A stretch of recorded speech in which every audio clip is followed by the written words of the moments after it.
हरिः ओम तत्सत्। श्रीमते रामचंद्राय नमः। श्रीमते रामानंदाचार्याय नमः।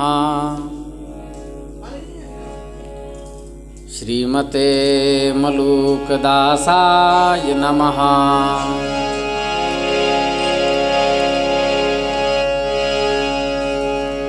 सीतानाथ समारंभां श्रीरामानंदार्य मध्यमाम् अस्मदाचार्य पर्यन्तां वन्दे गुरुपरम्पराम्।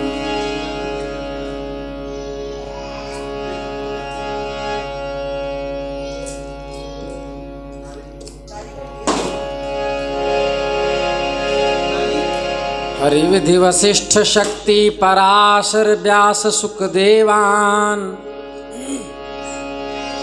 वैशंपायनम् उग्रस्रवसं च नुमः पुराण गुरुमुख्यान् त्रय्यारुणिं कश्यपञ्च सावर्णिम् अकृतव्रणम् रोमहर्षणहारितौ मैत्रेयं च मृकण्डजम् शेषं सांख्यायनं चाथ चतुरस्सनकादिकान् श्रीमहाभारतं वेदान् कणादं जैमिनिं मुनिं पतञ्जलिम् अक्षपादं व्यासं च कपिलं हरिं छन्दः कृतः शोककृतः साहित्यकृतिनोऽखिलान्।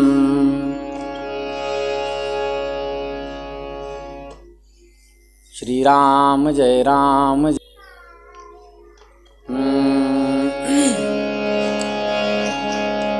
सीताराम सीताराम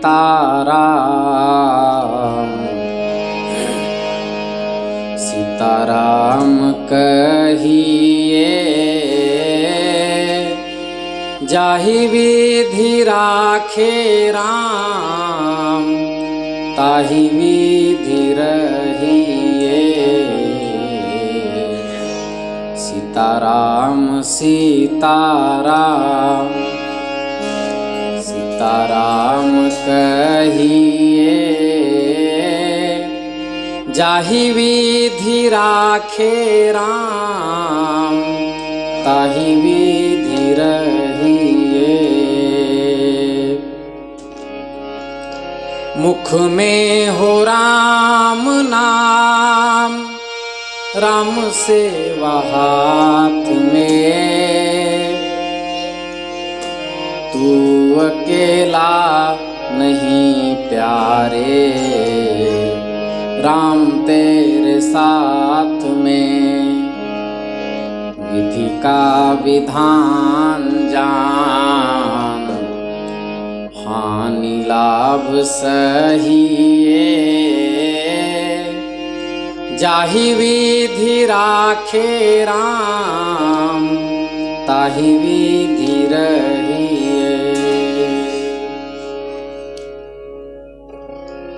किया अभिमान तो फिर मान नहीं पाएगा।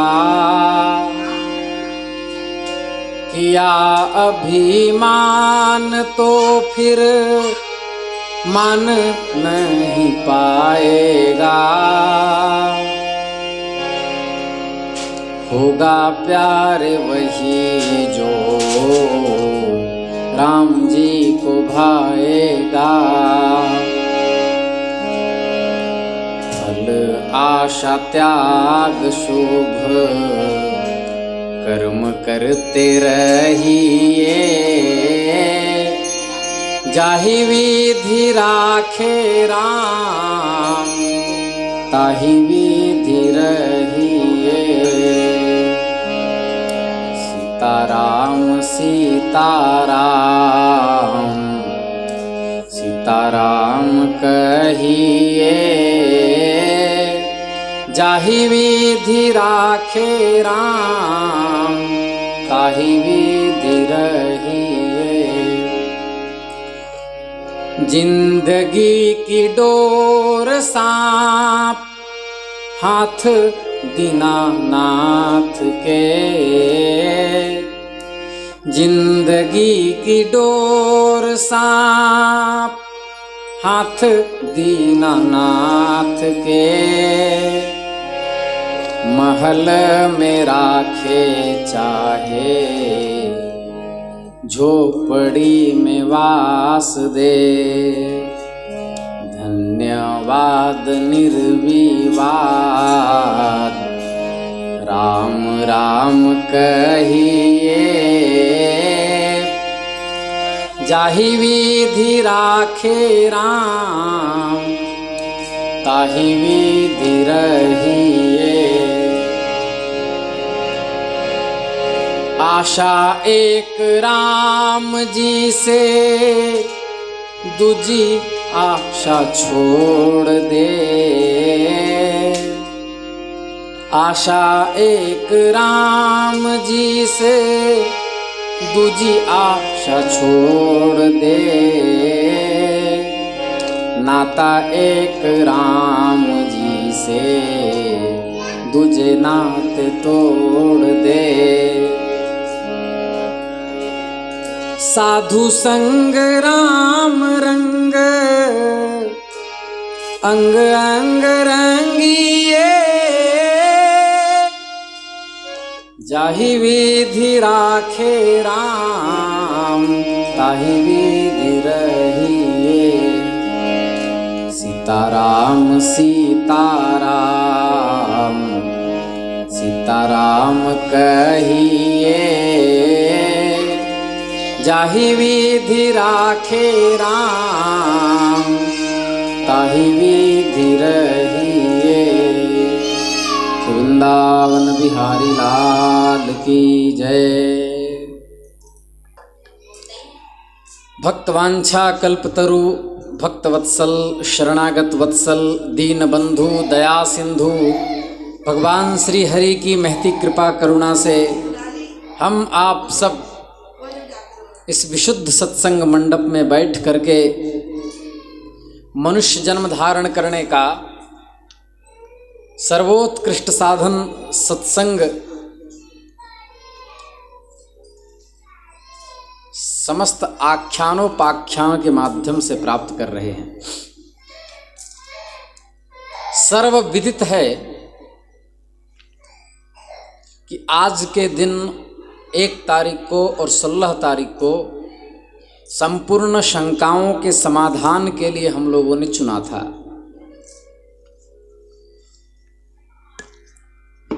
और चैनल के माध्यम से भी जो देख रहे होंगे उनकी उत्सुकता बनी होगी कि महाराज आज क्या बताने वाले हैं। तो उस उत्सुकता का शमन होगा। अब ध्यान से सुने। प्रश्न तो बहुत आए हैं किंतु हमारे निवेदन का पूरी तरह से पालन नहीं हुआ। लोगों ने प्रश्न तो किया है, लोगों ने प्रश्न तो किया है लेकिन अपना पता नहीं दिया, जिसके कारण से शायद उन्हें लग रहा है कि कहीं महाराज घर से उठा के महात्मा न बना दें। तो इसलिए फिर से निवेदन है कि जो प्रश्न करेंगे वो अपना एड्रेस दें, और यदि पुरुष वर्ग हैं तो फ़ोन नंबर भी दे सकते हैं इच्छा हो तो।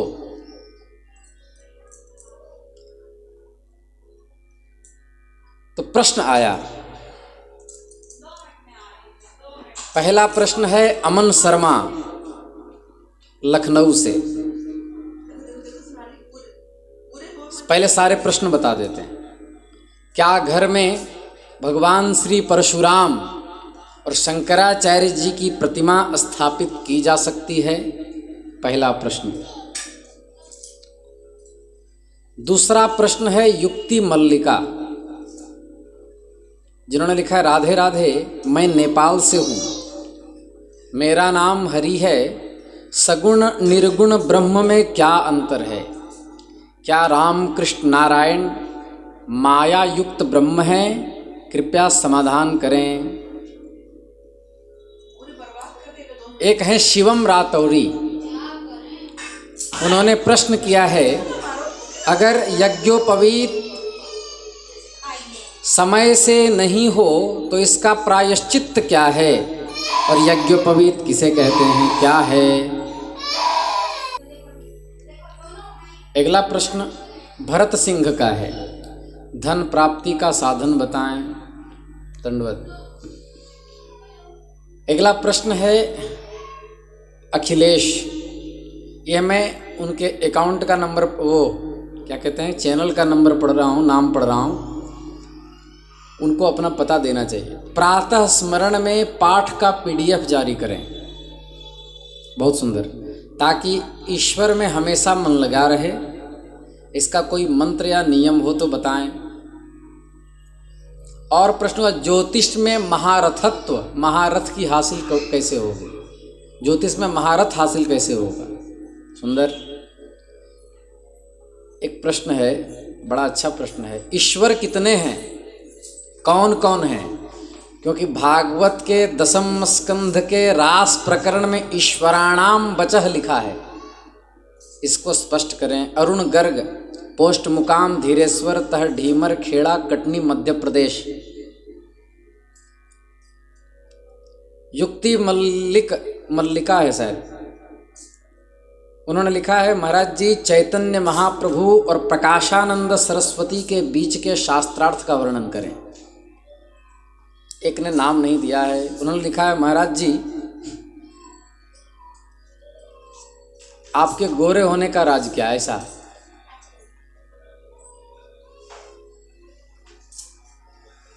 तो इतने प्रश्न हैं। अब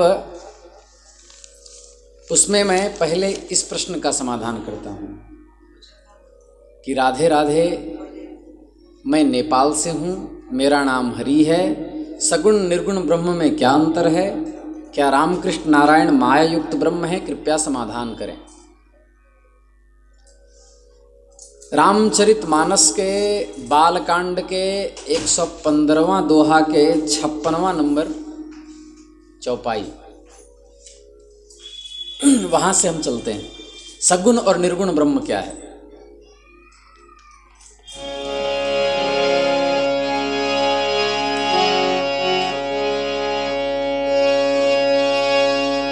जिनके अगुण न सगुण विवेका, जल्पहि कल्पित वचन अनेका।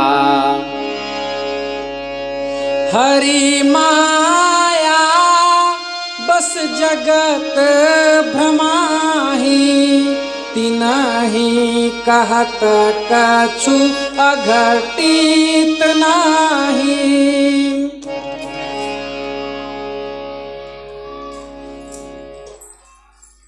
गोस्वामी तुलसीदास जी महाराज कह रहे हैं कि जिनके निर्गुण और सगुण का विवेक नहीं है, वे अनेक मनगढ़ंत बातें करते रहते हैं।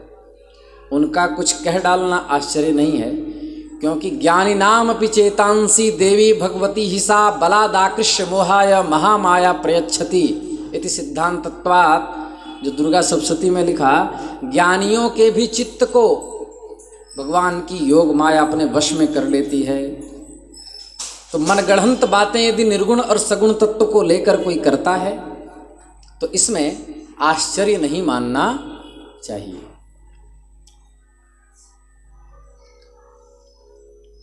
जगतगुरु यति चक्र चूड़ामणि यतीश्वर प्रातः स्मरणीय श्री रामानुजाचार्य भगवान के द्वारा विशिष्टाद्वैत पर लिखा गया भाष्य, ब्रह्मसूत्र के ऊपर श्री भाष्य, उसमें लिखा है, निर्गुणवादाश्च परस्य ब्रह्मणो हेय गुणा संबंधात उपपद्यन्ते। श्री रामानुजाचार्य जी ने श्री भाष्य में लिखा, परब्रह्म के विषय में श्रुति पुराण स्मृतियों में भी निर्गुण बोधक वाक्य मिलते हैं। उनका परब्रह्म में त्याज्य गुणों का संबंध न होने से प्रतिपादन किया जाता है। ध्यान से सुने।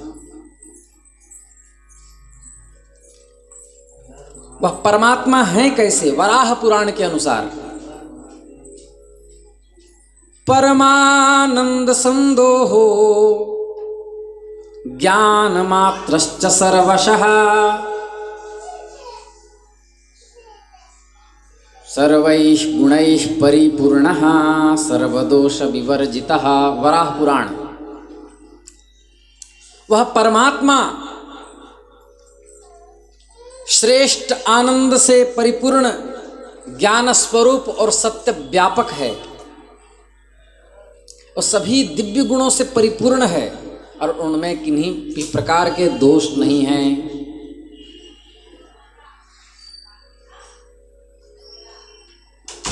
निर्गुण को ही अगुण भी कहते हैं। जिनके अगुण न सगुण विवेका।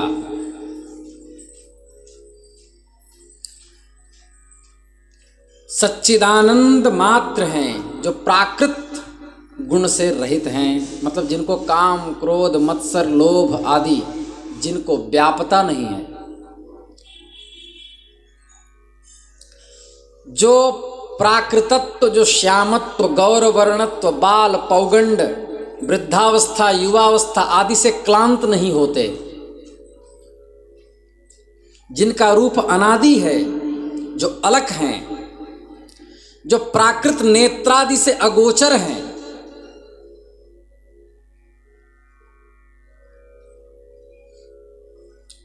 किंतु अपनी शक्ति से ही गोचर जो होता है, जो भगवान चाहे जिसको वही देख उनको सकता है। अर्जुन को क्या कहा? दिव्यम ददामि ते चक्षुः पश्य मे योगमैश्वरम। तुम इन नंगी आंखों से अर्जुन मुझे नहीं देख सकते, उसके लिए दिव्य दृष्टि की आवश्यकता होगी, मेरे उस परब्रह्म स्वरूप को देखने के लिए।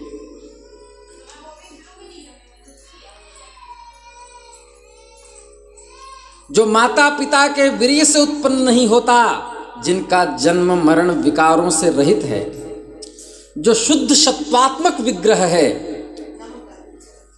वे ही भगवान भक्तों के प्रेम परवश होकर के केवल भक्तों को आनंद देने के लिए माया का आश्रय लेकर के सगुण रूप धारण करते हैं।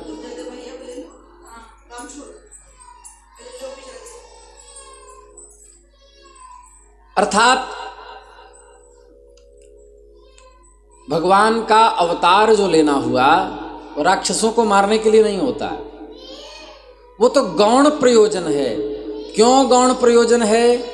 क्योंकि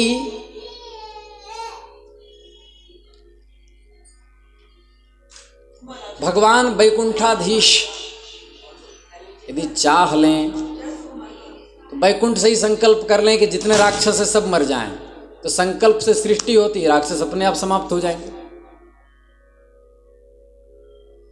हम पिछले दिन भी कहे थे कि अभी जो रामचरितमानस आदि पर जो टिप्पणियां चल रही है, यदि ठाकुर जी चाह लें कि हमारा विरोध जो करेगा वो अपाहिज हो जाएगा, अंधा हो जाएगा, ऐसा संकल्प ठाकुर जी कर लें, तो किसी की औकात है? किसी की विषाद है क्या जो भगवान का निषेध कर सके? नहीं। तो ठाकुर जी फिर प्रकट क्यों होते हैं? क्या दुष्टों के नाश के लिए?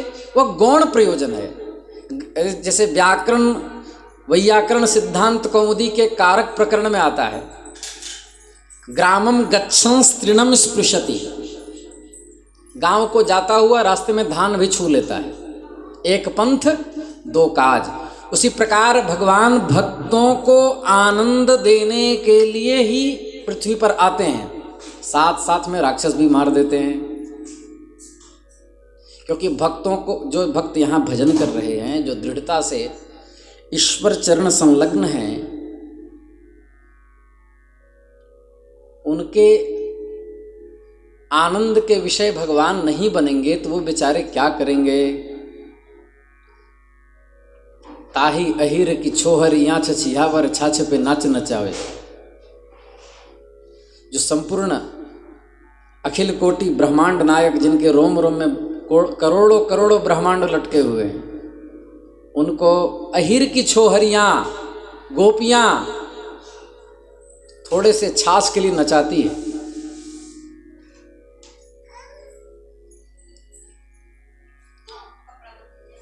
भगवान भक्त वत्सल हैं। मैं भगतन को दास, भगत मेरे मुकुट मणि।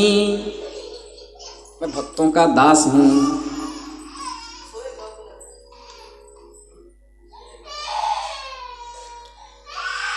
अद्वैत सिद्धांत में ब्रह्म को निर्गुण, सात्विक, राजस, तामस आदि से रहित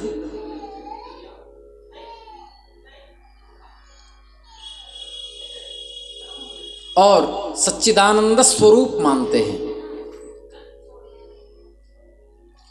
यद्यपि माया में तीन गुण समान अवस्था में रहते हैं, सत्व, रज, तम। जब इन गुणों का मिश्रण आरंभ होता है, महतत्व, अहंकार, पंच तन्मात्रा, पंच महाभूत, तब सृष्टि अनुभव में आती है। समान अवस्था में रहते हैं, लेकिन जब मिश्रण होता है तब सृष्टि अनुभव में आती है। यद्यपि ये सब गुण माया के हैं, ब्रह्म के नहीं, तथापि माया स्वयं जड़ है। माया स्वयं कुछ नहीं कर सकती, उसका स्वयं का कोई बल नहीं। तो जो हरि जी ने जो प्रश्न किया है नेपाल के कि सगुण और ये राम कृष्ण नारायण माया युक्त ब्रह्म है क्या, तो वो ध्यान से सुने। वह माया युक्त नहीं है, क्योंकि माया स्वयं जड़ है, उसका स्वयं का कोई बल नहीं। उपनिषद कहता है एको हम बहुश्यामा। वह चिद्रूप ब्रह्म के आश्रय से ही कुछ करती है, स्वयं कुछ नहीं कर सकती। जैसे ये शरीर, यदि आत्मा निकल जाए इससे तो ये शरीर किसी काम का नहीं, इसमें विकृति उत्पन्न हो जाएगी। अभी जिससे सुगंध निकल रहा है इसमें कीड़े लग जाएंगे।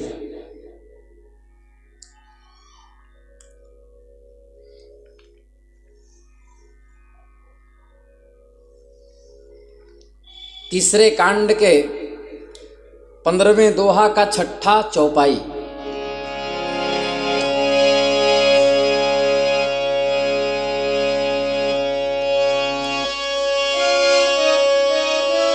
एक रचई जग गुण बस जाके,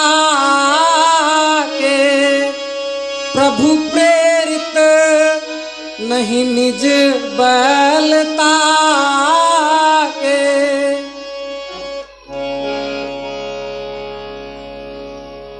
हरि व्यापक सर्वत्र समाना, प्रेम ते प्रकट हो मैं जाना। वो तो व्यापक है, लेकिन प्रेम से वही ईश्वर सगुण रूप में प्रकट हो जाते हैं। एक रचई जग गुण बस जाके, प्रभु प्रेरित निज बल नहीं ताके। उनका निज बल कुछ नहीं है माया का, वो भगवान से प्रेरित होकर ही विस्तार करती है। तो माया आदि गुणों के आश्रय होने से ही भगवान विषय में आते हैं, तब सगुण कहलाने लगते हैं। अच्छा, अब पूछा कि सगुण और निर्गुण ब्रह्म में अंतर क्या है। इसके बारे में स्वयं तुलसीदास जी ने कहा,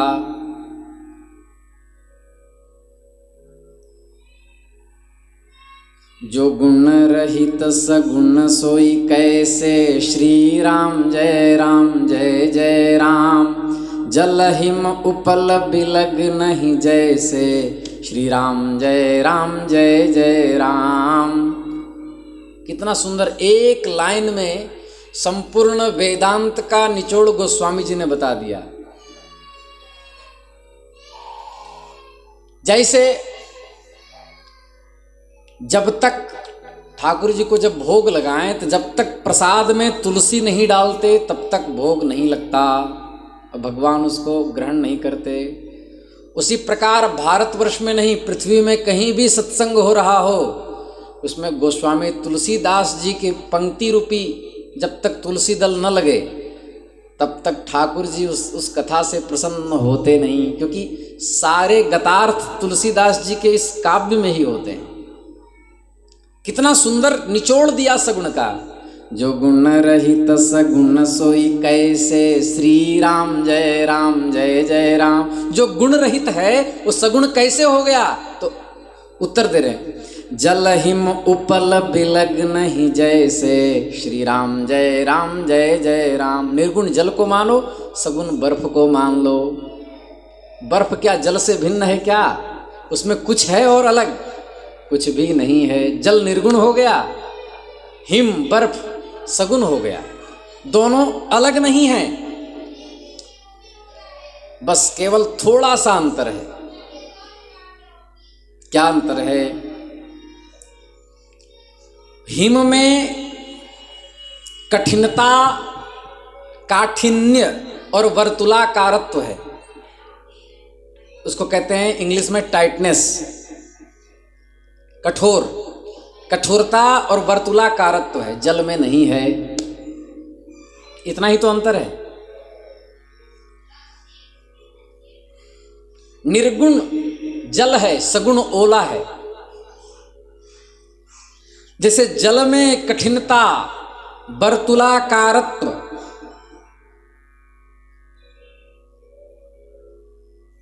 विशिष्ट श्वेतता आदि गुण प्रथम देखने में नहीं आते।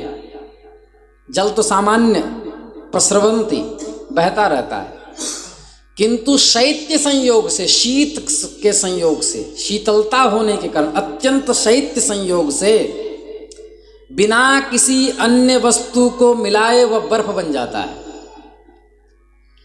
तद्वत छांदोग्योपनिषद के 6ठे अध्याय के 3 खंड का 4था मंत्र कह रहे हैं, तासाम त्रिवृत्तम एकैकाम करोद्यथा तु खलु सौम्ये मास्तिस्रो देवतास्त्रिवृत्ति वृदेत कैका भवति तन्मे विजानीहीति। छांदोग्योपनिषद 6ठे अध्याय के 3 खंड का 4था मंत्र कह रहे हैं, अप तत्व में, वही अप तत्व जो जल तत्व है, संस्कृत में अप कहते हैं उसको। अप तत्व में चतुर्थांश तेज तत्व है, चतुर्थांश पृथ्वी तत्व है। इसलिए जिस समय तेज तत्व का आधिक्य होता है तब अप तत्व द्रव्याधिक्य के कारण जल कहा जाता है, और जब पृथ्वी तत्व की अधिकता होती है तो वही बर्फ कहलाने लगता है।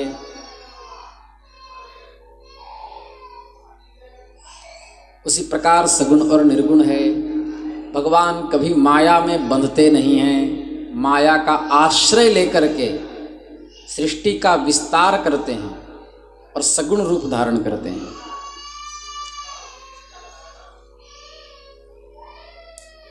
श्रीमद् भागवत के प्रथम स्कंद के 2 अध्याय का 30वां श्लोक और 31वां श्लोक, स एवेदं ससर्जाग्रे भगवान आत्ममायया सदसद्रूपया चासो गुणमय्या गुणो विभुः। स एव हि विभुः भगवान अगुणः, अगुणः इत्युक्ते प्राकृत गुणरहितः, अगुणः सन् सृष्टेः अग्रे सद असद रूपया कार्य कारण रूपतया आत्ममायया स्वशरीर भूतया इदं विश्वं ससर्जा कह रहे हैं। वही विभु भगवान विराट पुरुष परात्पर परब्रह्म निर्गुण निराकार प्राकृत गुण से रहित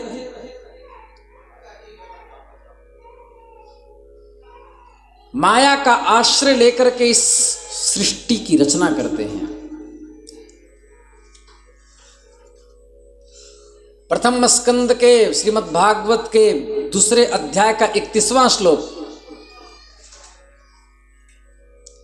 तया विलसितेष्वेषु गुणेषु गुणवानिव अंतः प्रविष्ट आभाति विज्ञानेन विजृंभितः। वही ईश्वर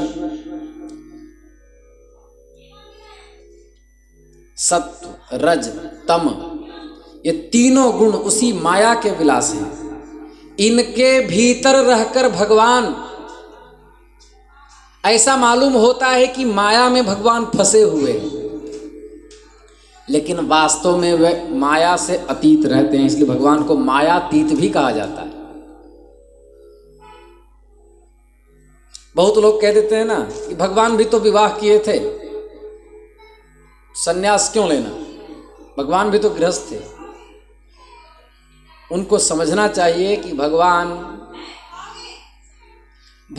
कहीं आसक्त होते ही नहीं।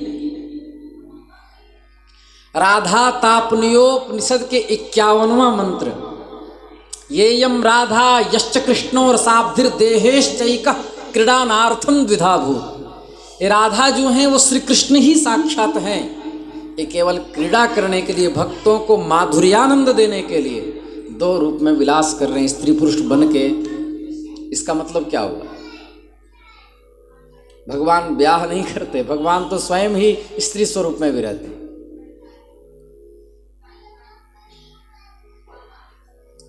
तो उनके प्रश्न का यह समाधान हुआ। अमन शर्मा लखनऊ से नहीं, हरि नेपाल से, जिन्होंने प्रश्न किया था सगुण निर्गुण ब्रह्म में क्या अंतर है, क्या राम कृष्ण नारायण ये माया युक्त ब्रह्म है।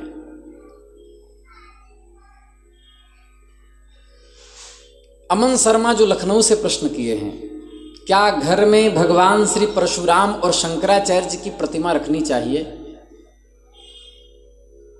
मेरा जो निजी मत है,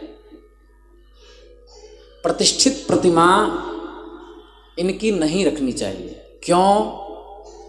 गृहस्थ को, क्योंकि भगवत पाद संन्यास वेश में है, चतुर्थ वेश में, और उनकी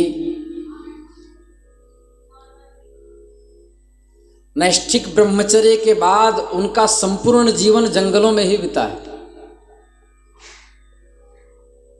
क्योंकि वो परमहंस हैं। एक वृक्ष के नीचे एक दिन रहते थे, उनको घर में कैद करना यह ठीक नहीं। हाँ, यदि हृदय में आकांक्षा हो कि उनका दर्शन हो तो प्रतीकात्मक तस्वीर या छोटा सा कोई बिना प्रतिष्ठा का मूर्ति आदि रख लें। ये मेरा निजी मत है, कोई शास्त्रीय मत नहीं। और यही बात भगवान परशुराम के लिए भी, क्योंकि इनके चित्त को अच्छा नहीं लगेगा, क्योंकि सब जंगल में रहने वाले महानुभाव हैं। अब गृहस्थ अपने घर में रख लें, दिन भर किचकिच पिचपिच हो, काम क्रोध लोभ, इससे लड़ाई उससे झगड़ा, ये वो। अब रही बात भगवान की, तो भगवान तो सब अवस्था में रह सकते हैं। तो इसलिए प्रतिमा स्थापित न करें तो ज़्यादा अच्छा। कहीं मंदिर में स्थापित कर दें, दूर कहीं खेत आदि में, मंदिर में, वहाँ जाके उपासना किया।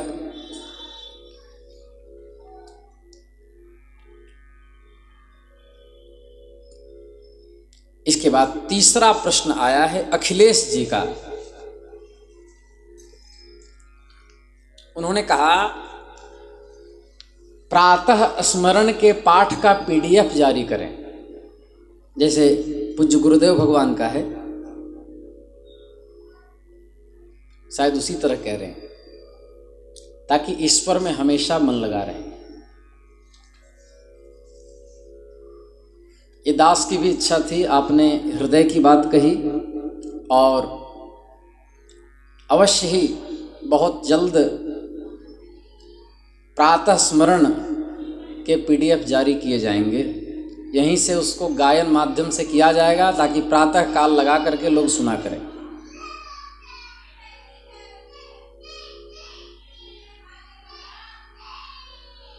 और भगवान में हमेशा मन लगा रहे, इसके लिए कोई मंत्र या नियम बताएं। बहुत सरल है। संसार को सत्य मत समझो। भगवान में मन लगने का सिद्धांत गीता जी में ठाकुर जी ने दिया है, जन्म मृत्यु जरा व्याधि दुख दोषानुदर्शनम।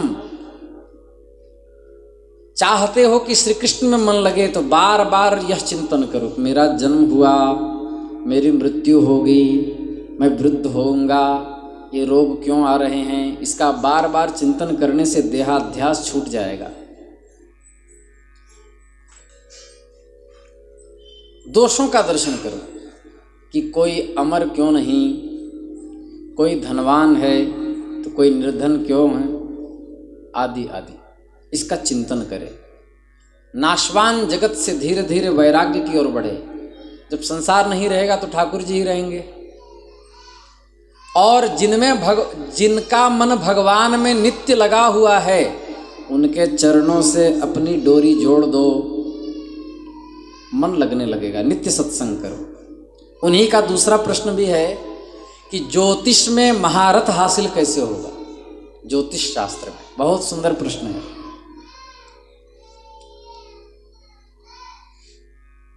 ज्योतिष में महारथ हासिल करना है तो सबसे पहले उनको काशी वाराणसी जाना चाहिए। ज्योतिष के विद्वानों से पढ़ना चाहिए। और ज्योतिष में महारथ हासिल करने के लिए सूर्य की उपासना आवश्यक है। यज्ञोपवीत है, ब्राह्मण क्षत्रिय या वैश्य वर्ण से हैं तो उनको प्रतिदिन 2000 गायत्री का जप करना चाहिए। और मुहूर्त चिंतामणि ग्रंथ के पीयूष धारा टीका को कंठस्थ सहित अच्छे से लगाना चाहिए।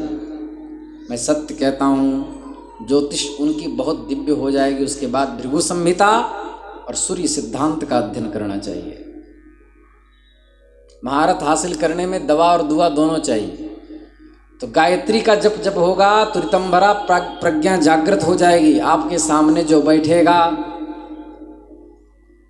तो पूज्य श्री बागेश्वर धाम सरकार की तरह आप उसके सारे भूत भविष्य वर्तमान का आकलन कर लेंगे भगवती की कृपा से। तो ज्योतिष में आपको महारथत्व की प्राप्ति हो जाएगी। 6 घंटा पढ़ें, 2 घंटा पढ़ाएं, अब बाकी गुरुजनों से पढ़ें। बिना अध्यापन के कोई भी किसी ग्रंथ में महारथ हासिल नहीं कर सकता। अध्यापन जरूरी है। युक्ति मल्लिका का प्रश्न आया कि चैतन्य महाप्रभु और प्रकाशानंद सरस्वती के बीच के शास्त्रार्थ का वर्णन करें। ये जिनका भी प्रश्न है,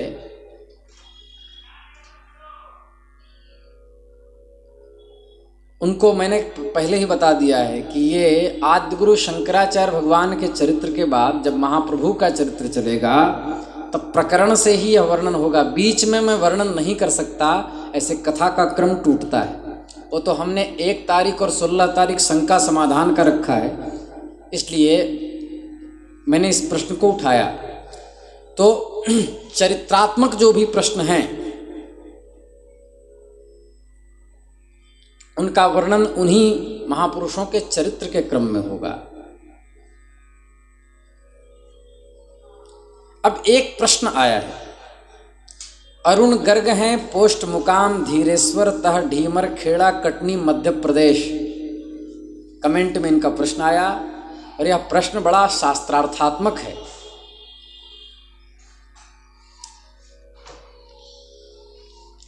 ऐसा लग रहा है इस प्रश्न से, वो महानुभाव यदि मेरी आवाज़ सुनेंगे तो नाराज ना होंगे, लेकिन ऐसा लग रहा है कि इस प्रश्न के माध्यम से वो ये जानना चाह रहे हैं कि गुरुजी कितने पानी में हैं। इस प्रश्न के माध्यम से वह जानना चाह रहे हैं कि गुरुजी कितने पानी में हैं। तो मैं यथामति इसका समाधान करूंगा। और अच्छा प्रश्न है, आप बिल्कुल दुखी ना हो मेरे इस वक्तव्य से,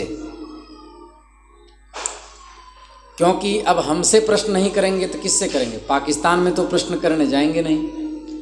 तो उन्होंने प्रश्न किया है, ईश्वर कितने हैं, कौन कौन हैं? क्योंकि श्रीमद् भागवत के 10वें स्कंध के रास प्रकरण में ईश्वराणाम वचः ऐसा श्लोक की पंक्ति है। तो ईश्वराणाम में ईश्वर शब्द से षष्ठी का बहुवचन आम प्रत्यय ह्रस्व नद्यापो नुट अटकुप वांगनुम व्यवाएपी से णत्व हो करके नामी से दीर्घ आदि हो करके क्या बना? ईश्वराणाम। बहुवचन का प्रयोग है। तो ईश्वर यदि एक है तो बहुवचन कैसे, और बहुवचन है तो ईश्वर कितने हैं? अच्छा प्रश्न है।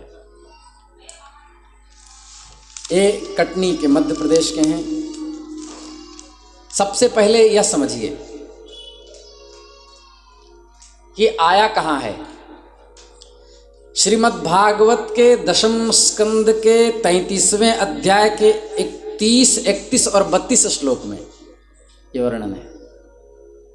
30वां श्लोक है, रास का प्रकरण जब हुआ और रास में जब राजर्षि परीक्षित को शंका हुई, हम कथा कर चुके हैं इस पे। जब राजर्षि परीक्षित को शंका हुई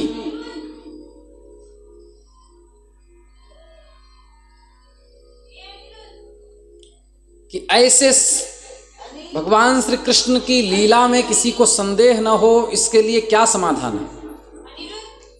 तो श्री सुखदेव जी महाराज कह रहे हैं, धर्म व्यतिक्रमो दृष्टा ईश्वराणाम च साहसम तेजीयसाम न दोषाया वह्नेः सर्वभुजो यथा। ये 10वें स्कंद के 33वें अध्याय का 30वां श्लोक। फिर 31वां श्लोक, सब जगह ईश्वर ईश्वर शब्द आया। नैतत् समाचरे जातु मनसाम अपि ह्यनीश्वरः विनश्यत्याचरण मौढ़्याद्यथा रुद्रोब्धिजं विषम। 10वें स्कंद के 33वें अध्याय का 31वां श्लोक। फिर जिन्होंने प्रश्न किया है उस ईश्वराणाम वचः सत्यम तथैवाचरितं क्वचित् तेषां यत् स्ववचो युक्तं बुद्धिमांस्तत्समाचरेत्। 10वें स्कंद के 33वें अध्याय का 32वां श्लोक। यहीं से उन महानुभाव ने प्रकरण को उठाया। पहले समझिए क्या इसका अर्थ है। ईश्वर का अर्थ है क्या? यहां ईश्वर का अर्थ ईश्वर नहीं है। ईशितुम शीलम अस्य, इस अर्थ में महर्षि पाणिनि का व्याकरण में के अष्टाध्यायी में सूत्र है, अस्थेश भास्पिस्कसो वरच। इस सूत्र से ईश ऐश्वर्य धातु से वरच प्रत्यय होता है।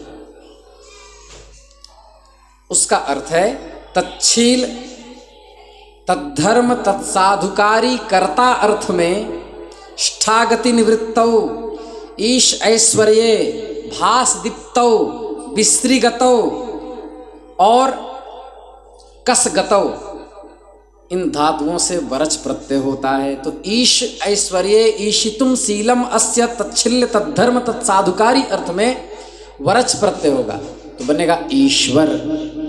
क्या बनेगा? ईश्वर। विश्वकोश और मेदिनी कोश में आया ईश्वरो मन्मथे शंभौ नाड्ये स्वामिनी वाच्यवत्।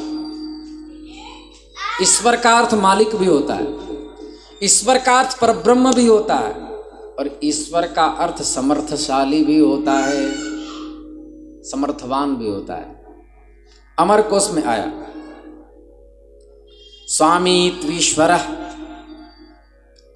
चातिरीशिता अधिभुर्नायको नेता प्रभु परिवृढ़ोधिपः। तो अमरकोश के तृतीय कांड का विशेष निघ्न वर्ग का 10वां श्लोक। इतने ईश्वर के नाम, कोई अधिभूह कहते हैं, कोई नायक नेता भी ईश्वर को कहते हैं, प्रभु भी कहते हैं, स्वामी भी कहते हैं, और समर्थवान को भी ईश्वर कहते हैं। यहाँ पर अर्थ है, जो महानुभाव ने प्रश्न किया, ईश्वराणाम का अर्थ होगा सामर्थ्यशाली नाम। अर्थात सुखदेव जी महाराज कह रहे हैं नैतत् समाचरेत जातुः, अर्थात धर्म व्यतिक्रमो दृष्ट ईश्वराणाम च साहसम।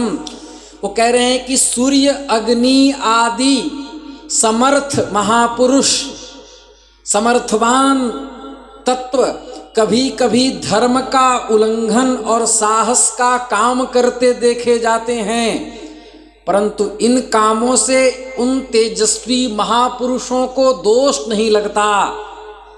जैसे श्री कृष्ण, महाराज के बाद भी श्री कृष्ण को दोष नहीं लगा, दोष नहीं लगता। अग्नि सब कुछ खा जाता है, परंतु मान लो अग्नि में दुर्भाग्यवशात कोई गैया दग्ध हो जाए तो क्या अग्नि को गौहत्या लगेगी? नहीं। लेकिन आगे सावधान कर रहे हैं, नैतत् समाचरेत मनसाम अपि ही अनीश्वरः। अनीश्वर शब्द आया है 10वें स्कंद के 33वें अध्याय का 31वां श्लोक। अनीश्वर का अर्थ हुआ ईश्वर मतलब समर्थशाली, और अनीश्वर मतलब सामर्थ्यहीन, अर्थात जो हम जैसा सामान्य पुरुष है।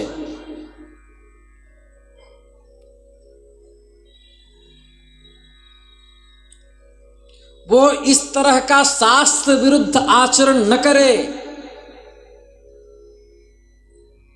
हमसे कदाचित किसी बछिए की मृत्यु हो गई तो ब्रह्महत्या लगेगी।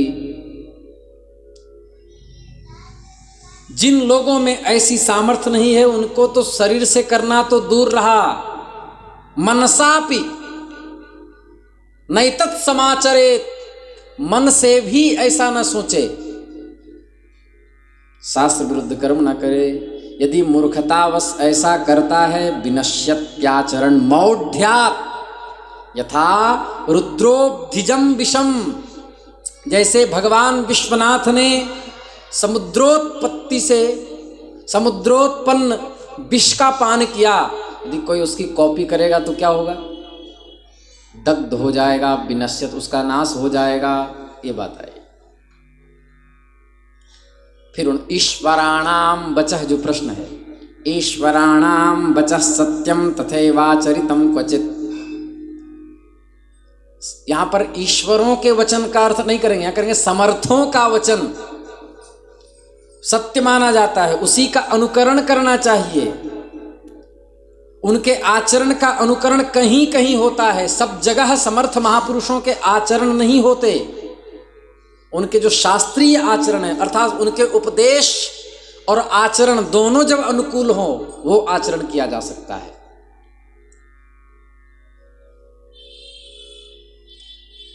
समर्थ को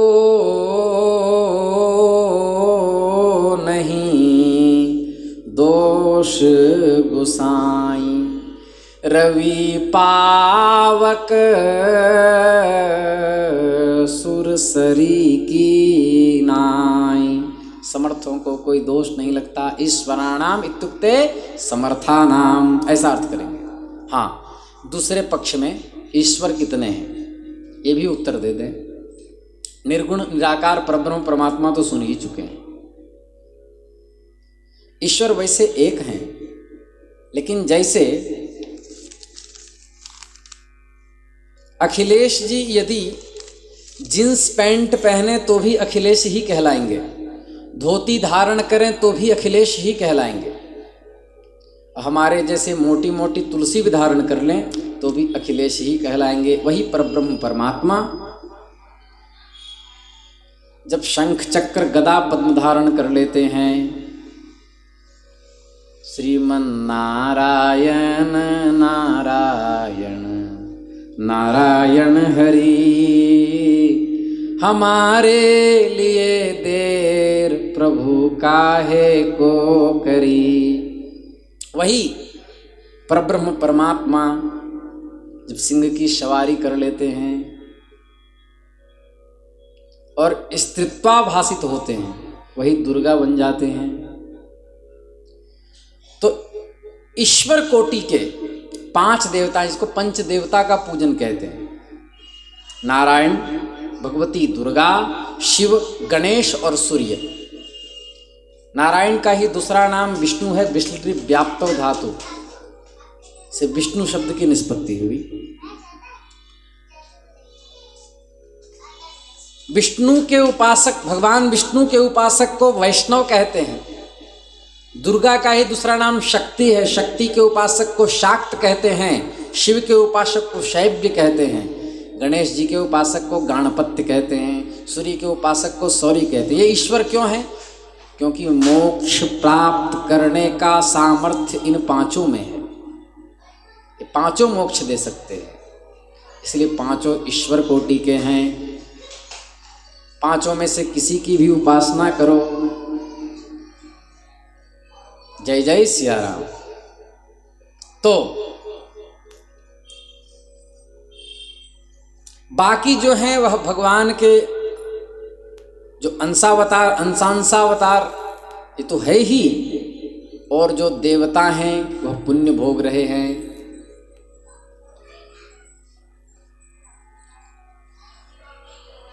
इंद्र आदि देवता मोक्ष नहीं दे सकते, क्योंकि स्वयं उनको पुण्य नाश होने के बाद क्षीणे पुण्यम मर्तलोकम विशन्ति, उनको पृथ्वी लोक में आना पड़ता है।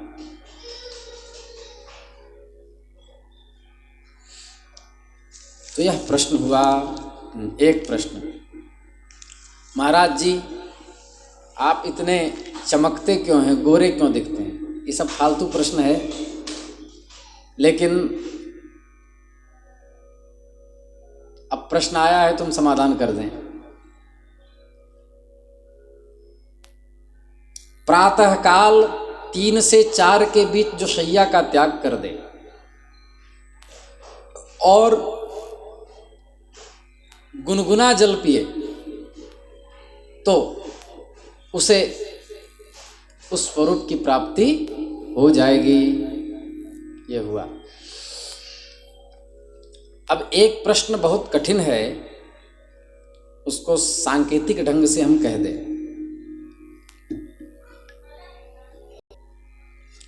यज्ञोपवीत के बारे में आया।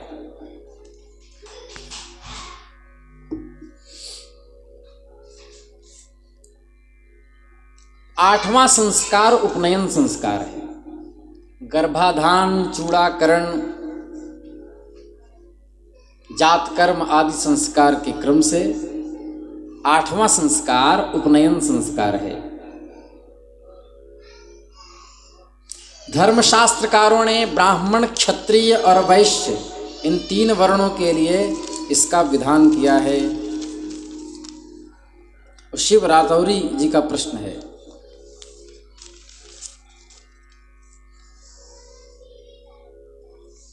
दुख है कि अब इसकी महिमा लोग भूलते जा रहे हैं। मनुस्मृति के 2 अध्याय को 171वां श्लोक, नहस्मिन् युज्यते कर्मा किंचदा मोंजि बंधनात्। यज्ञोपवीत संस्कार हुए बिना द्विज किसी भी कर्म का अधिकारी नहीं होता, किसी पुण्य का फल उसे प्राप्त नहीं होता। मनु के इस वचन के अनुसार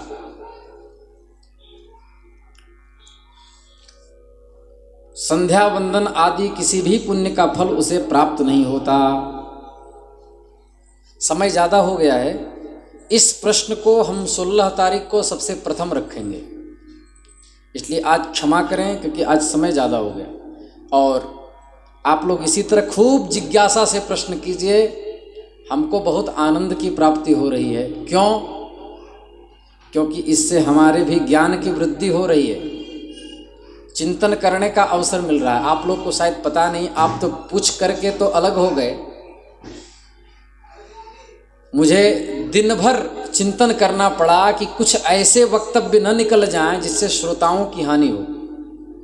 शास्त्रीय वक्तव्य ही निकलें, क्योंकि मुख चमड़ी का है, कभी फिसल सकता है। इसलिए बहुत संभल करके और चिंतन करके हमने उत्तर दिया। यदि इसमें कुछ गलती हो तो हमें अपना बालक जान के क्षमा करेंगे और सुझाव जरूर देंगे, ताकि मैं फिर से सुधारूं, क्योंकि मैं तो अभी विद्यार्थी हूं। अब आप लोग में जो भी किसी प्रश्न का समाधान चाहते हैं वह पता के सहित कमेंट में दें, और 2-3 दिन के अंदर ही दें, क्योंकि सबका कमेंट पढ़ने का समय हमारे पास नहीं। जिनका मोबाइल है वो बता देते हैं तो मैं नोट कर लेता हूँ। श्री वृंदावन बिहारी लाल की जय। नमः पार्वती पतये, हर हर महादेव। राम का नाम लेकर जो मर जाएंगे, राम का नाम लेकर जो मर जाएंगे, वो अमर नाम दुनिया में कर जाएंगे, वो अमर नाम दुनिया में कर जाएंगे। नमः पार्वती पते, हर हर महादेव। अच्छा, एक प्रश्न और था भरत सिंह जी का धन प्राप्ति के साधन, वो भी 16 तारीख को बताएंगे।